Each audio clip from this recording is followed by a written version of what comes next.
farm, family, community. This is Midwest Farm Weekly. Good morning, I'm Elaine Wells, and welcome to Midwest Farm Weekly. In today's news headlines, a pretty tough week for field work, according to Wisconsin's latest crop report.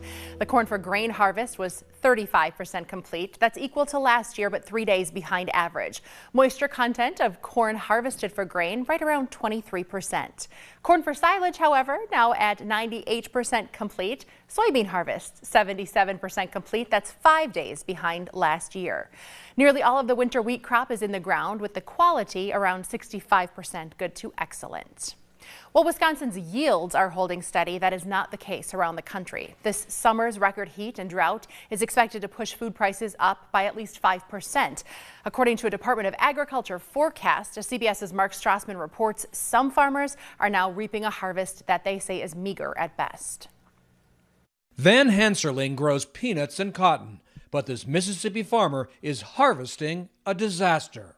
It probably took 2/3 of the cotton crop and probably half of the peanut crop. I've been farming for over 40 years and I've never seen anything like this.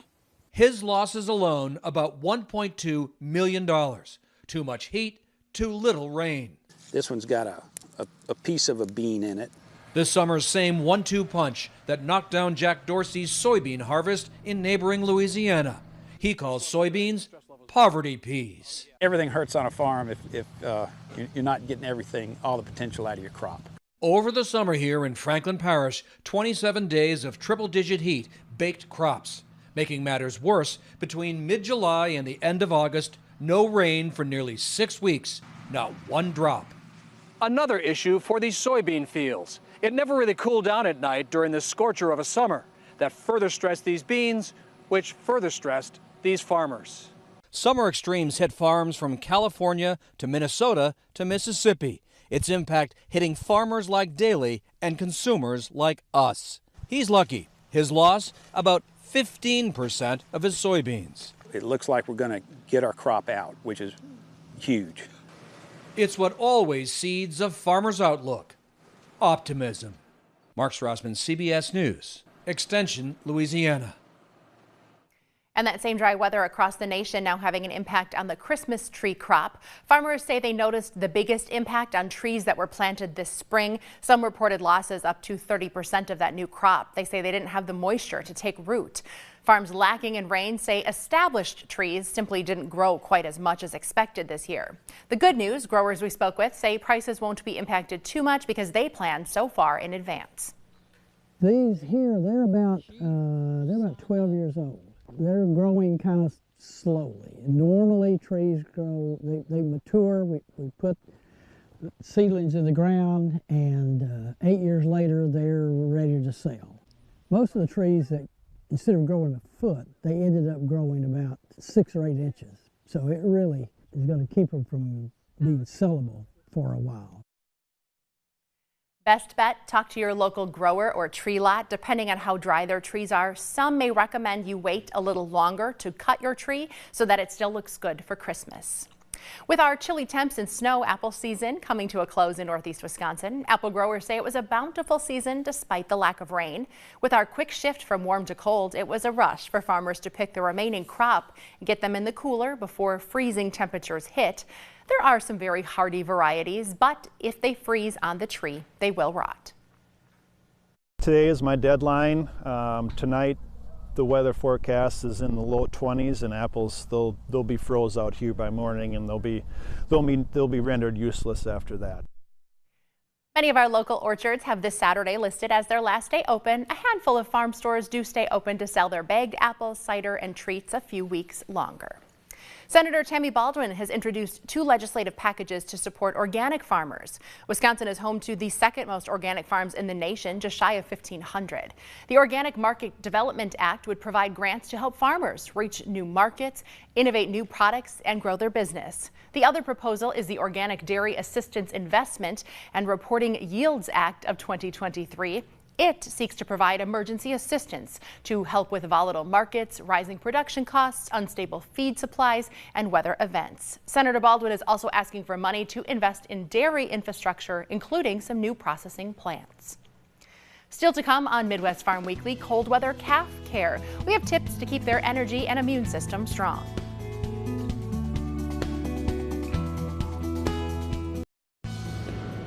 Welcome back. When you put on an extra layer to do your chores, it's important to consider the same for your calves. That's because they can become cold stressed around 42 degrees. I got some tips to make sure they thrive.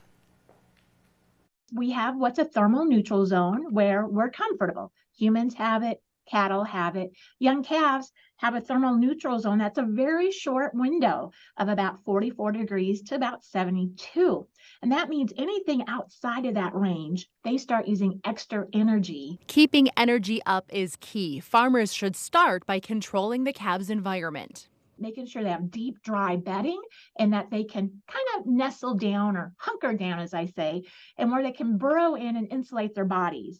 So when we see that calf nestling down, we don't want to see her visible legs. Calves use energy to maintain their body growth and a strong immune system. When it gets colder, we can start putting on calf jackets. We want to make sure that they're dry underneath and they're not getting too hot and sweaty. Because if they're sweaty underneath, their hair coat is wet and that can chill them.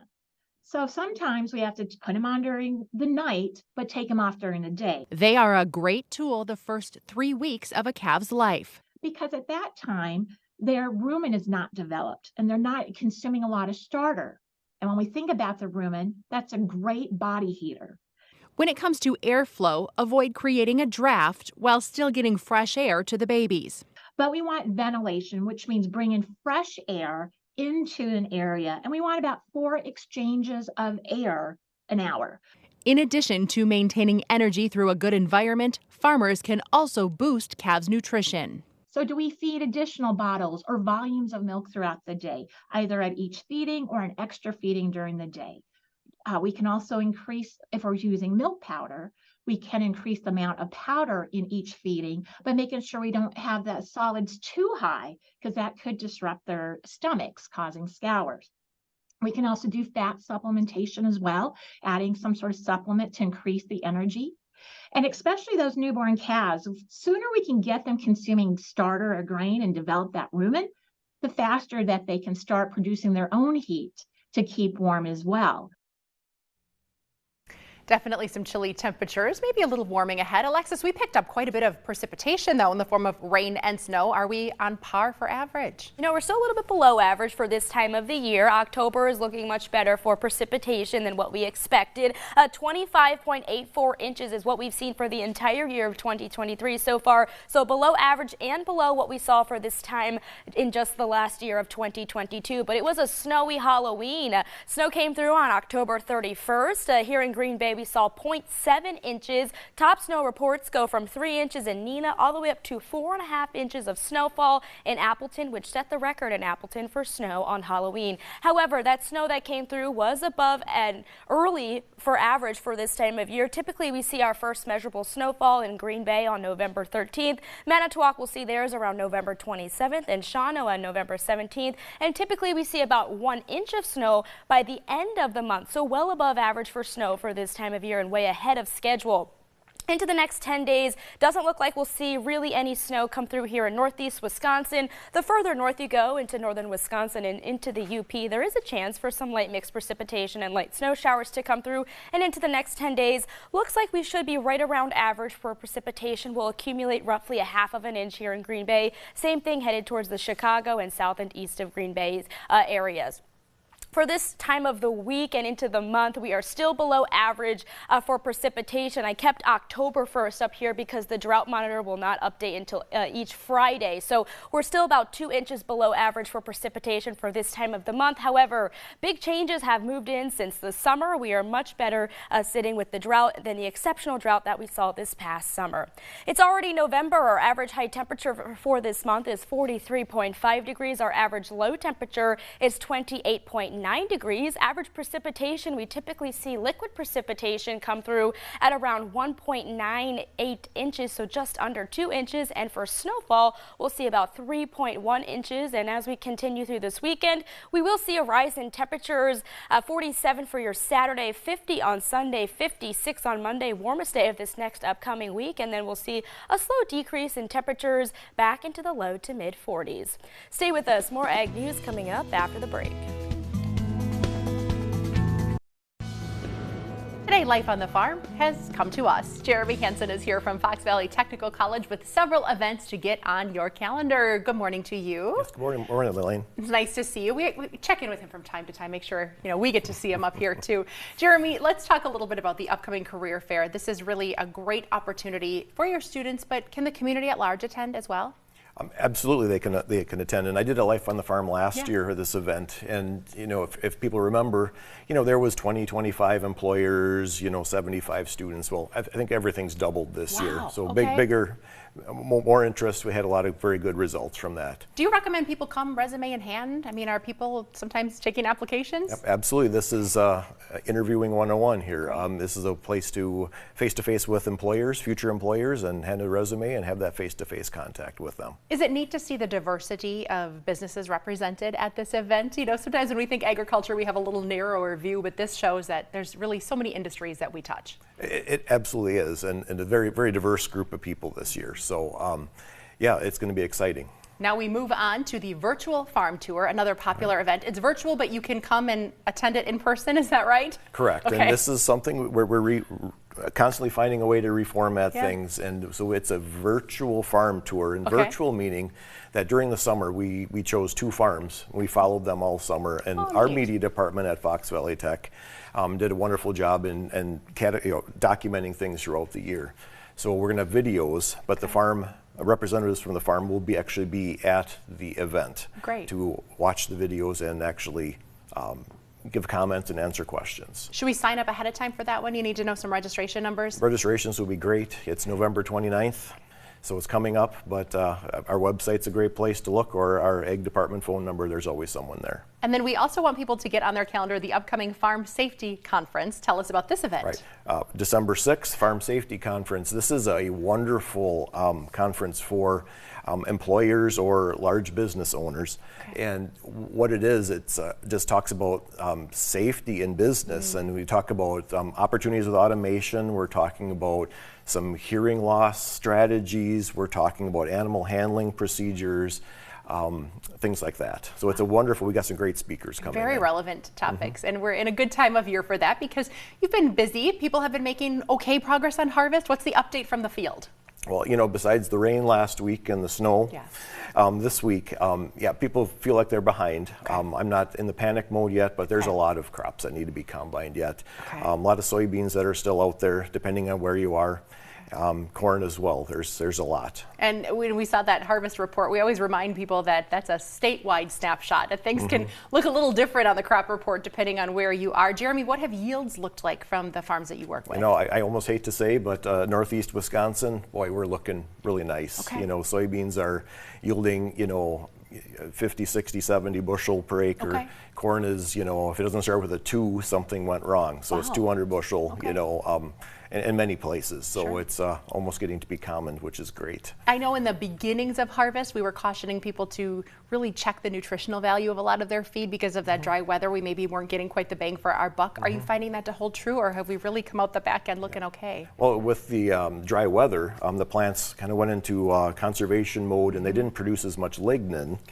And so the feed samples coming back right now, the digestibility is much higher. The alfalfa quality is great. So I'm very optimistic. We got some great feed in storage right now. Still a good reminder to balance those rations and make sure you get some new samples to your nutritionist so they can make the best use of the feed that you have spent so many months making. Jeremy, thank you for the update. We'll have all of the details on these events on our website as well. Yes, thank you. Continuing on Midwest Farm, we are looking into a very unique place in Wisconsin. It's an old barn in Monroe County. It might be home to the next big music star. An engineer, mixer, and producer has settled into the small town of Sparta with the goal of creating space for artists to get away from the noise of everyday life and concentrate on their craft.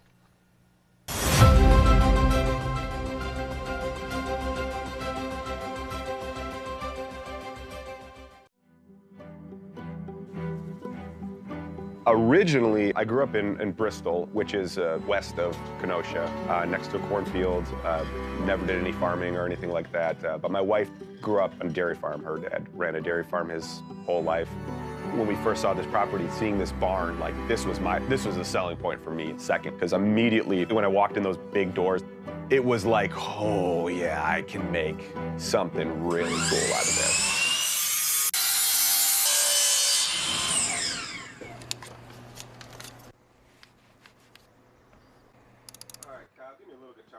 I knew that I could create this space under that criteria of, okay, when we're doing music in here, the goal is let go of all the outside exterior input. Because artists don't generally have that. I think there's a need to have a space where that can be freely channeled. So it's just really cool. I grew up here in the Sparta community, and I've never known or seen something like this. And so to see it so close to home, be fortunate enough to come in and be an artist in this setting is really unique and awesome. You know, the studio is kind of the core of this thing. This is the artistry and bringing artists into this environment. The whole idea is to create a really enriching environment for anybody that just needs to kind of escape the chaos. Welcome back. Farm Market Fresh does not go away in the winter. Rick is here from Produce with Purpose Farm with details on a new season of eating local. Good morning, Rick. Good morning to you, too. Give us a little background on Produce with Purpose. Well, Produce with Purpose has been around for about 13 years, and we're kind of in a different venture where we're partnering with a lot of different farmers to create some of this, which you see in front of us. And so it's kind of a different era for us, and we're excited about it. I was on social media, and it popped up that your winter CSA shares are now available.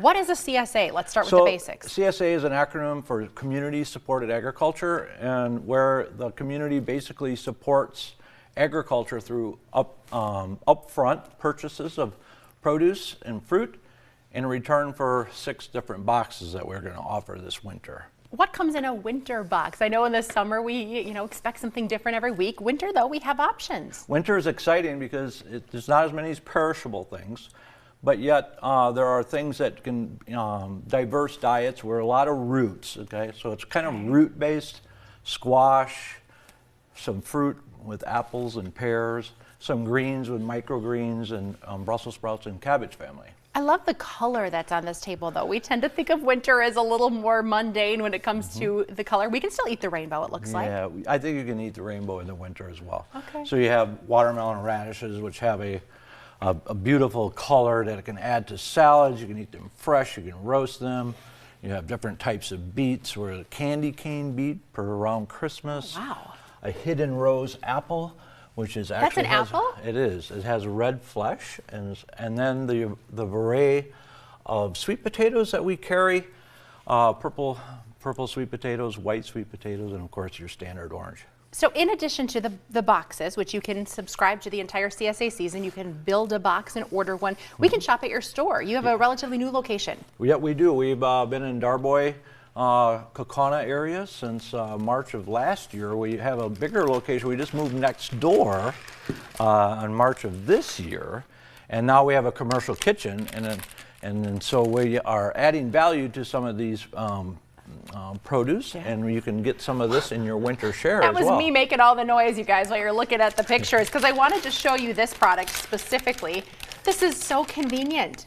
4 minutes you can have dinner. You don't need to cut it up. You don't need to buy 3 pounds of them. You can just buy this package and conveniently put it in the microwave for 4 minutes or bake it for 20. And you do these in all different varieties. This is a sweet potato. You have some squash options. Right, and then we're working on some more things. In our marketplace, we have Brussels sprouts that are already cleaned and things in a microwavable bag and things like that. So. And you've gone beyond the produce side of things. I saw you have made relationships with people who are producing beef and cheese in the area as well. Yeah, so we like to think that we have a nice array of meat, cheeses, all Wisconsin cheese, local meat, and things like that. So you can kind of get what you hopefully need here at the marketplace or online. And you also have some pop-up events, which take it even a step further. What do we find at those? Well, this is a really exciting thing for us because every Saturday now until June, we have a number of vendors that come in small businesses and pop up in the back of our